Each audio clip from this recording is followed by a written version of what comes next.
Dan tadi YB ada cakap pasal overlapping of agencies. Contohnya 2, 3, 4, 5 agensi kata dibuat benda sama. So kalau kenapa tak boleh consolidatekan dia dalam satu agensi yang besar? Kenapa benda tak dibuat? Dan kalau ada pun overlapping, bukankah the fact would appear? Let's say lah satu orang dulu 3 orang buat 3 benda. Sekarang ni satu orang boleh buat 3 benda. Tapi kalau kita ada 3 agensi, 4 agensi, 5 agensi, 5 orang akan buat benda sama dan dia tak akan buat benda tu full time pun. So tak bolehkah benda tu dilakukan? Satu dari segi this question about bloated kan, selalunya kalau yang selalu disebut di luar ialah kita ada penjawat awam yang paling ramai kan, berbandingan dengan negara lain. I think again, as I say, we have to be objective kerana takrifan penjawat awam dari satu negara ke satu negara itu berbeza-beza.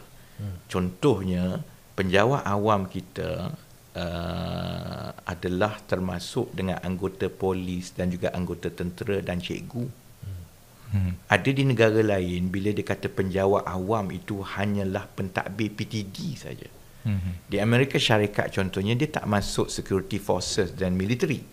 Jadi I think bila kita sementara kita perlu menerima bahawa sebaiknya kita nak saiz penjawat awam yang paling cekap, tapi kita tak boleh lah pakai pukul rata semua kan. Jadi ambil contoh Malaysia contohnya kan, kita penjawat awam termasuklah doktor dan juga guru-guru. Jadi kalau tanya saya, tambah penjawat awam dengan menambah guru ni, walaupun maksudnya dia kira peratusan penjawat awam kepada rakyat tu tinggi, I don't think there's anything wrong with it. The more teachers, the more doctors, the more nurses we have, the better. Kan?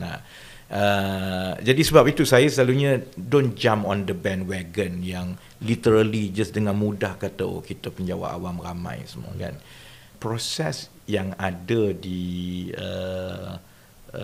perkhidmatan awam, semua ni dikawal untuk bukanlah semudah-mudahnya. Contohnya, setiap satu kementerian atau agensi itu untuk menambah orang. Kerana dia perlu mendapatkan kelulusan JPA, Jabatan Perkhidmatan Awam. Dan I can tell after 1 year di sini kan, dia tak mudah tau untuk mendapat tambahan. Sebab tu kami kat sini masing-masing kena double up. Dia itulah yang buat ini, dia itulah yang buat yang sama kan. Jadi pada pandangan saya, pertamanya proses itu memang sudah ada untuk memastikan perkhidmatan awam kita ini tidak bloated kerana masing-masing boleh menambah. Di peringkat agensi pula, dia bergantung kepada agensi-agensi tertentu lah. Ada agensi itu dia ada board of directors dia sendiri. Jadi proses itu pun sama. Menambah atau menggaji itu adalah mengikut peraturan-peraturan dia. Jadi itu dari segi tata kelola penjawatan. Satu lagi cara yang kita ada kawalan ialah dari segi peruntukan. Kerana jabatan atau agensi tak boleh nak menambah sewenang-wenangnya kerana dia kena dapatkan peruntukan mengurus itu. Jadi peruntukan mengurus itu jugalah yang dikawal supaya agensi-agensi itu tidak tambah sewenang-wenangnya. My take pasal soal right sizing perkhidmatan awam dan penjawat awam sekarang ini begini kan.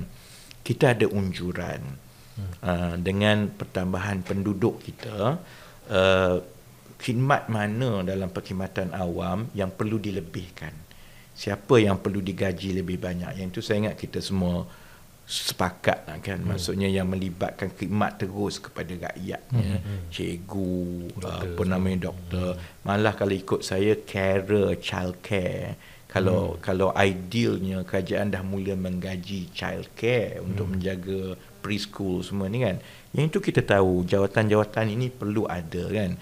Jadi cabaran kita sekarang ialah sebahagian daripada penjawatan yang ada ini sebenarnya diwarisi daripada 10-20 tahun yang lepas menggunakan sistem manual yang ada yang lepas-lepas. Dulu zaman 1980-an memang benda tu kena buat manual, jadi perlulah ada di setiap satu kan, direkodkan manual dan sebagainya.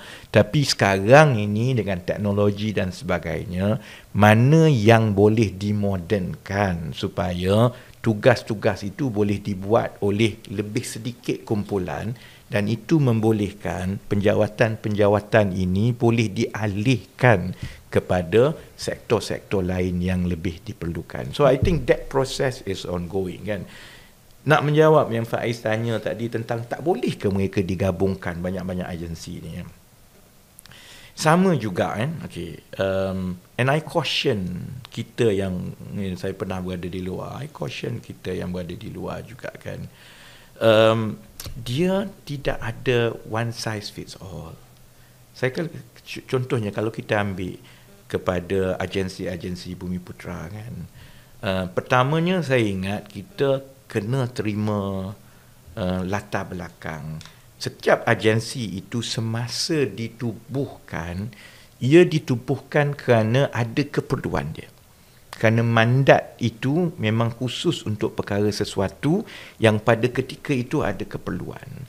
Masalahnya ialah apakah selepas 20 tahun, 30 tahun, ia telah berjaya melaksanakan mandatnya ataupun dia dah telah tergelincir.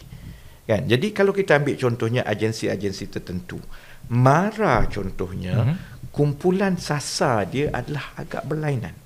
Jadi kumpulan sasar dan program yang dibuatnya sebahagian besarnya adalah kepada pendidikan sekolah dan juga universiti. Kalau dari segi bantuan dan pengupayaannya itu, banyaknya juga ialah dalam bentuk membina usahawan-usahawan kecil. Tapi bagaimana pula dengan usahawan yang yang orang kata at the growth stage ni? Dia dah melalui perniagaan dia Bumiputera, kemudian dia dah sampai satu peringkat, tapi untuk dia disenaraikan contohnya, ia perlu dilonjakkan. Dan kalau dalam dunia perniagaan biasa, proses itu selalunya melibatkan private equity firm, PE firm. Kerana PE firm akan masuk, ambil equity dan dia akan bangunkan bersama-sama sehingga satu nilai, bila nilai dah okey, maka dia boleh disenaraikan. Semasa Equinas ditubuhkan, fungsi itu dilihat perlu ada dalam ekosistem Bumiputera. Kerana dia tidak ada kepakaran di mana-mana agensi yang lain. Sebab itulah dari semasa ke semasa, kita ada agensi yang berbeza-beza ni kan. Jadi, sementara saya bersetuju bahawa kita kena sentiasa memastikan ada alignment dari segi fungsi-fungsi supaya tak bertindih, masing-masing tumpu kepada kumpulan sasar and they deliver the mandate for which they were created in the first place. Tapi saya juga akan berhati-hati supaya kita tak kata jom kita gabung semua. Because science can be a source of corruption. Science is also a source for bureaucracy and red tapes. Kalau dia terlalu besar, you gabung semua, tapi dia tak ada, ini soal merger and acquisition lah. Sebab itu merger and acquisition dalam dunia bisnes pun ada yang berjaya, ada yang tak berjaya. Kerana bila you just go blindly on size, but you don't write size and tengok fungsi dan sinergi masing-masing, mungkin saiz yang lebih besar kerana digabungkan semua agensi-agensi ini mewujudkan memang betul satu agensi yang besar, tapi dia juga menggabungkan ketidakcekapan dengan tidak ada kemahiran dalam sektor-sektor yang sepatutnya dia ada. Akhirnya you have a one big giant, tapi kesan dia itu lebih teruk. Jadi sebab itu I think we have to go through that process.